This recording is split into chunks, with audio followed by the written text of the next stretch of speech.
नमस्कार, मैं हूं प्रीति रघुनंदन। पूरी दुनिया को कम्युनिज्म का रास्ता दिखाने वाले जर्मनी के कार्ल मार्क्स ने कहा था कि इतिहास अपने आप को दोहराता है।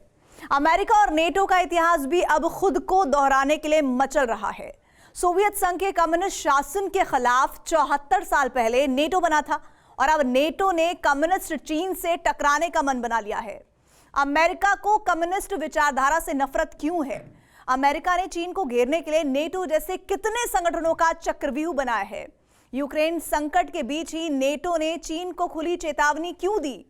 इसी पर है हमारे इस हफ्ते की टेली सीरीज शिकार, टारगेट रीडिफाइंड, जिसके पहले एपिसोड में देखिए चीन पर नेटो की लगाम, परस्यूट ऑफ पर्पस।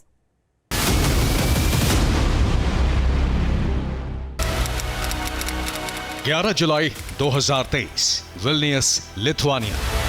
लिथुआनिया की राजधानी विल्नियस का लिट एक्सपो सेंटर।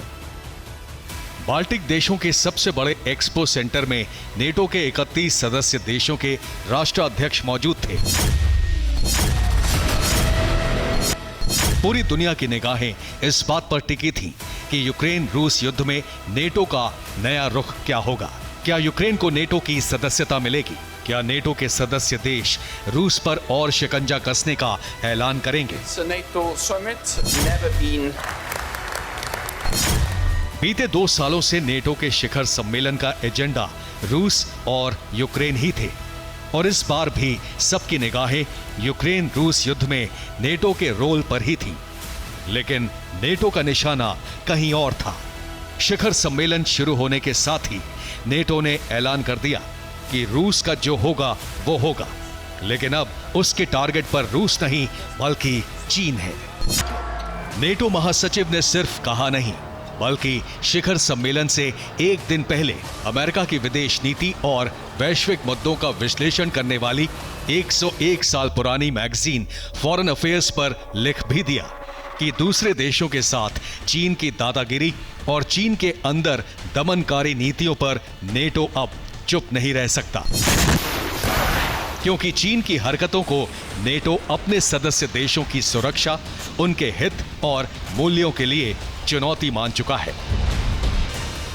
अगर आप भूगोल देखेंगे तो समझ नहीं पाएंगे कि चीन से भला नेटो के सदस्य देशों की सुरक्षा को खतरा कैसे हो सकता है।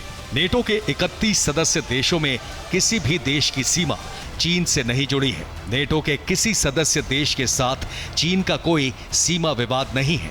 नेटो की साझा सैन्य ताकत चीन से 3 गुना अधिक है और नेटो के सदस्य देशों की जीडीपी भी चीन के मुकाबले 2.5 गुना ज्यादा है। तो नेटो की नजर में चीन उसके लिए चुनौती क्यों है? ये समझने के लिए आपको उस दौर की कहानी दिखाते हैं जब नेटो आकार ले रहा था और कम्युनिस्ट चीन अभी पैदा नहीं हुआ था। 4 April 1949, departmental auditorium, Washington DC, America. North Atlantic Treaty Organization यानी नेटो, यही नाम दिया गया उस सैन्य गठबंधन को जिस पर दस्तखत करने के लिए अमेरिका और कनाडा के अलावा यूरोप के 10 देशों की सरकार वॉशिंगटन डीसी में मौजूद थी। नेटो के इन शुरुआती 12 सदस्यों के निशाने पर सोवियत संघ था।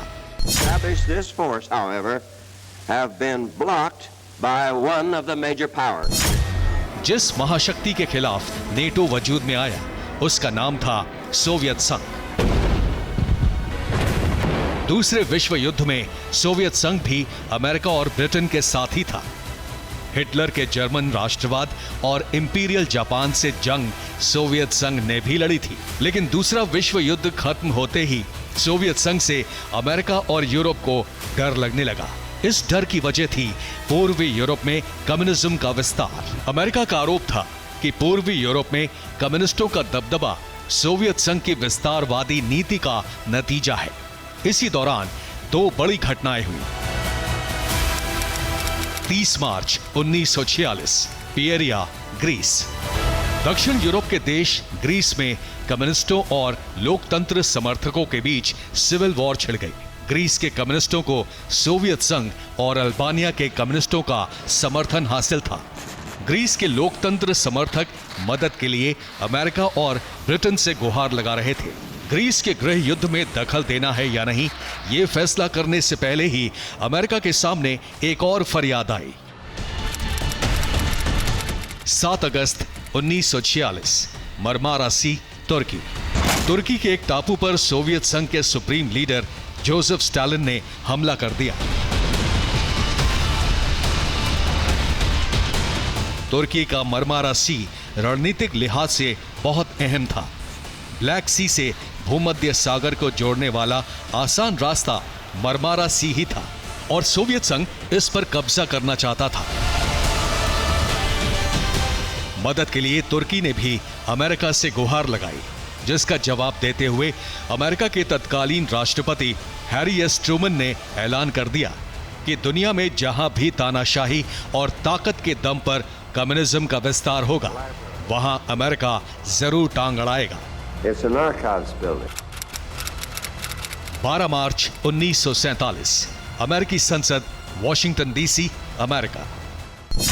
राष्ट्रपति ट्रूमन के इस बयान को अमेरिका की विदेश नीति में ट्रूमन डॉक्ट्रिन कहा जाता है। सोवियत संघ के साथ अमेरिका के शीत युद्ध का आगाज इसी भाषण के बाद हुआ। राष्ट्रपति ट्रूमन ने सोवियत संघ को घेरने के लिए ही नेटो बनाने की पहल की, जिसका साथ यूरोप के देशों ने इसलिए दिया क्योंकि उन्हें कम्युनिस्टों से डर था।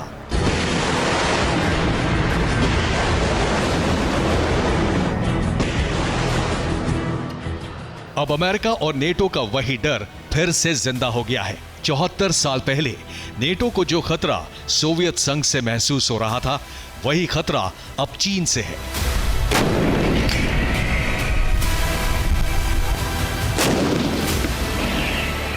नेटो का इशारा साफ है कि अगर चीन पर धमकी वाली लगाम बेअसर हुई तो नेटो इस बार कम्युनिस्ट चीन को घेरकर उसका शिकार करने के लिए तैयार है।